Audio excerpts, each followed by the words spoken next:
ఎన్ని ప్రయత్నాలు చేసినా బరువు తగ్గట్లేదా? బీ బెటర్ ఆయుర్వేదిక్ ఎక్స్పర్ట్ తో ఫ్రీ కన్సల్టేషన్ తీసుకుని బరువు తగ్గండి. నమస్తే రమగారు. నమస్తే జయ. రమగారు, మనం కొన్ని పురాణ ఇతిహాసాల్లో వింటూ ఉంటాం. ఫర్ ఎగ్జాంపుల్ ప్రహ్లాదుడు ఉన్నారు. తను భక్తితో భగవంతుని తనకి ఒక సహాయం కోసం పిలిస్తే వచ్చేసారు. ద్రౌపది చూసాము. తర్వాత గజేంద్ర మోక్షంలో చూస్తూ ఉంటాం. అంటే భగవంతుణ్ణి మనం పిలిస్తే వచ్చేస్తారా? వస్తాడు, పిలవకపోతే రాడు. రాడా? పిలిస్తే వస్తాడు. ఎవరు పిలిస్తే వస్తారు? ఎవరు పిలిచినా వస్తాడు జయ. పిలవడం ఎలా పిలుస్తారు అనే దాన్ని బట్టి ఉంటుంది. ఓహో, అది పాయింట్. గజేంద్ర మోక్షం తీసుకో. గజేంద్ర మోక్షంలో 1000 సంవత్సరాలు యుద్ధం చేశాడు గజేంద్రుడు. మనకు తెలుసు కదా కథ ప్రకారం. అలా ఎలా ఉంటుందని అడక్కండి, అంతే, మనకు తెలీదు. పురాణంలో చెప్పారు. పోతన గారి భాగవతంలో గజేంద్ర మోక్షం పద్యాలు ఉంటాయి. లోకంబులు లోకేశులు లోకస్థులు తెగిన తుది ఎక్కడ ఆలోకమైన ఒక చీకటి లోకం వెనకాల ఒక పెద్ద చీకటి, దాని వెనకాల ఒక మహాద్భుత లోకం ఉంది. అక్కడెక్కడో ఉంటావు నువ్వు వచ్చి నన్ను రక్షించు, నా వల్ల కాదు, ఇంకా ప్రాణంబులు ఠావులు తప్పే అంటాడు. నా ప్రాణం అయిపోయింది, మూర్ఛ వస్తోంది, నీవే తప్ప ఇతఃపరం వేరుగా మన్నింపవే, రావే వరద కావవే ఈశ్వర సంరక్షించు భద్రాత్మక. ఇంత పద్యం మొత్తం పద్యం చెప్పేసా చూడు. నేను నా వల్ల కాదు, ఇంకా నేనేం చేయలేను, నువ్వు వచ్చి నాకు సహాయం చేయాల్సిందే ఇంకా అని పిలిచాడు. అంతకుముందు 10,000 సంవత్సరాలు యుద్ధం చేశాడమ్మా. అవును. నీళ్ళల్లో ఉంటే మకరానికి బలం ఎక్కువ, ఏనుక్కి బయట బలం ఎక్కువ. నీళ్ళల్లో ఉన్నప్పుడు దాని బలం ప్రకారం అది లాగేస్తుంది.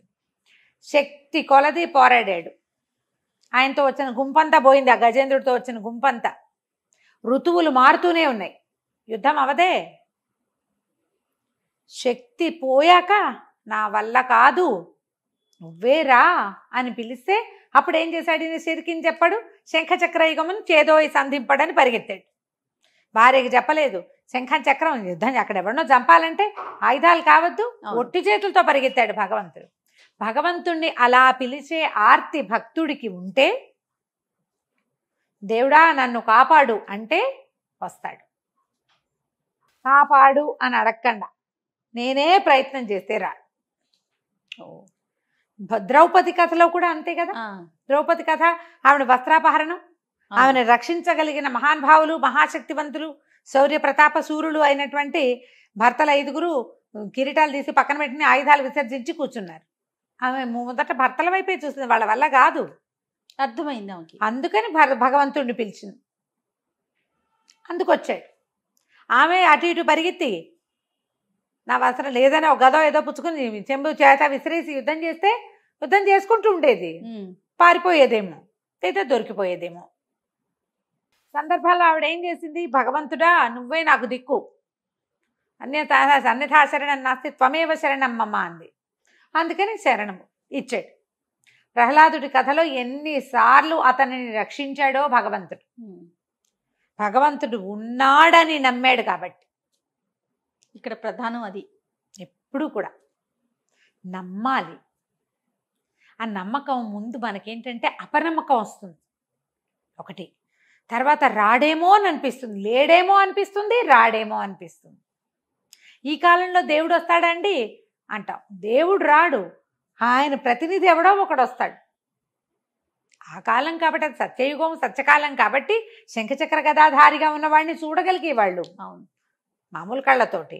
మనం ఎక్కడ చూస్తాం? ఎవరో సహాయం చేస్తారు. సహాయాన్ని బట్టి వీడు భగవంతుడు పంపించిన వాడు అని మనం తెలుసుకోవాలి. నా వల్ల కాదు అన్నప్పుడు ఏదో ఒక సహాయం లభిస్తుంది. మనమే ప్రయత్నం చేస్తుంటే రాడమ్మా దేవుడు, రాడు. దీని మీద ఒక చిన్న ఇంట్రెస్టింగ్గా ఉండే చందమామ కథ ఒకటి. ఒకసారిట పాలకడల్లో విష్ణుమూర్తి లక్ష్మీదేవి ఆవిడని హాయిగా గులాసాగా పడుతున్నాడు. ఆవిడ కాళ్ళు ఒత్తుతుంది. చటుక్కును మాయమైపోయాట ఆయన. కంగారు పడింది, అయ్యో అయ్యో ఎక్కడికో వెళ్ళిపోయాడు, ఈయన ఏమైపోయాడు అని. ఉన్నట్టుండి మాయమైపోయాడని ఈవిడ కంగారు పడి బ్రహ్మకి శివుడికి కబురు చేసేసింది. వాళ్ళు వచ్చేసరికి ఈయన వచ్చేసాడు.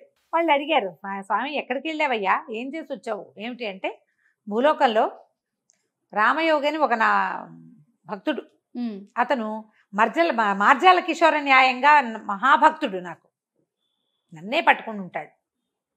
అయితే ఏమైంది, అతను ఒక పక్క పొలంలో అతని ఆవు ఒకటి పక్క వాళ్ళ కామందు పొలంలో జ్వరపడేసరికల్లా ఆవును కొట్టాడు కామందు. రక్షించడానికి వెళ్ళిన రామయోగి కూడా దెబ్బలు పడ్డాయి. కొడుతుంటే అతను రాఘవ రామ నారాయణ వైకుంఠవాస బదరివాస అని పిలుస్తున్నాడు. అతన్ని రక్షిద్దామని పరిగెత్తాను. కానీ ఆ దెబ్బల బాధను తట్టుకోలేక అతను మార్జాల కిషోర్ న్యాయం నుంచి మర్కట కిషోర న్యాయానికి మారిపోయాడు.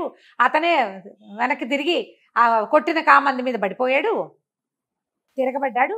నాకు అక్కడ పని ఉంది, అందుకని నేను వెనక్కి వచ్చేసా అన్నాడు. అనేసరికల్లా సరే శివుడు బ్రహ్మదేవుడు సరేలే ఇలా అవుతూ ఉంటాయని వాళ్ళ దారిని వాళ్ళు వెళ్ళిపోయారు.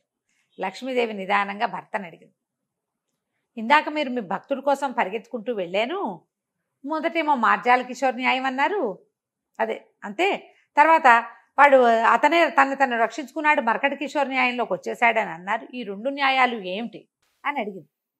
న్యాయం అంటే ఏమిటి న్యాయం అంటే, మొదటిది మార్జాల కిషోర న్యాయం. మార్జాల కిషోర్ అంటే మార్జాలం అంటే పిల్లి, పిల్ల. ఆ పిల్ల వాడి వదిలేసి ఉంటుంది. పిల్లి దాన్ని ఇట్లా మెడ దగ్గర పట్టుకుని, పిల్లి పళ్ళు కూరలు ఎంత పదునుగా ఉంటాయి, అదే ఇట్లా పట్టుకుని తీసుకుపోతుంది. పిల్లికి దాని మీద స్పృహ ఉండదు. ఆ పిల్లకి తల్లి మీదే నమ్మకం. దానికి భగవంతుడే నన్ను నడిపించేవాడని నమ్మాడు రామయోగి. దెబ్బలు పడుతుంటే రామ గోవింద నరహరి వార్తేవా పురందరా అని పిలిచాడు నన్ను.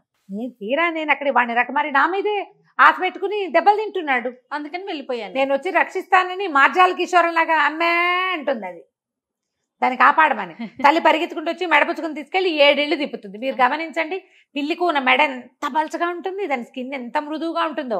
పిల్లి పళ్ళు కూరలు మహాపదులుగా ఉంటాయి. పళ్ళు దిక్కండా పిల్లని ఇట్ట పట్టుకెళ్ళిందమ్మా, అది భలే పట్టుకుంటుంది. మార్జాల కిషోర న్యాయం అది.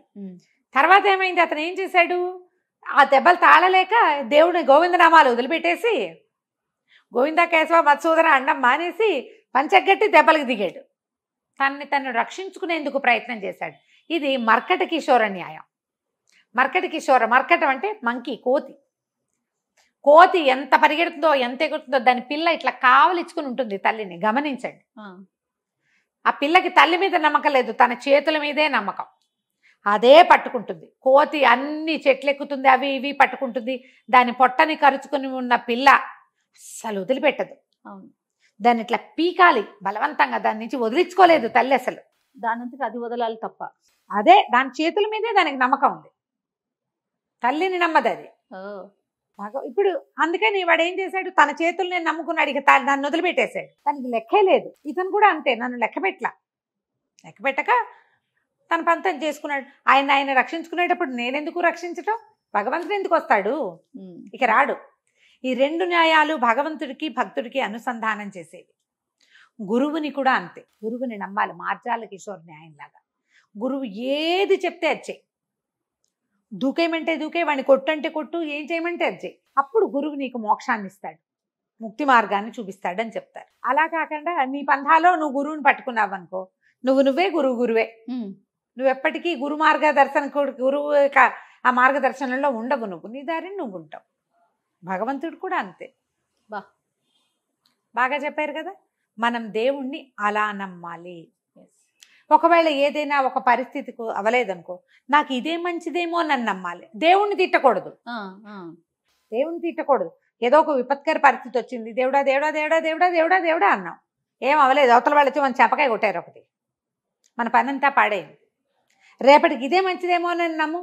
దేవుడు రాలేదంటే ఏదో కారణం చేతే రాలా, నాకు ఇదే మంచిది, ఈ పరిస్థితే నాకు కరెక్ట్ అని నమ్మితే కుదురుతుంది. ఇలా ఆలోచిస్తే అసలు భగవంతుడికి భక్తుడికి వేరే అనుసంధానం అక్కర్లే, ఇదే అనుసంధానం. చాలా బాగుంది. నమస్తే. నమస్తే చే.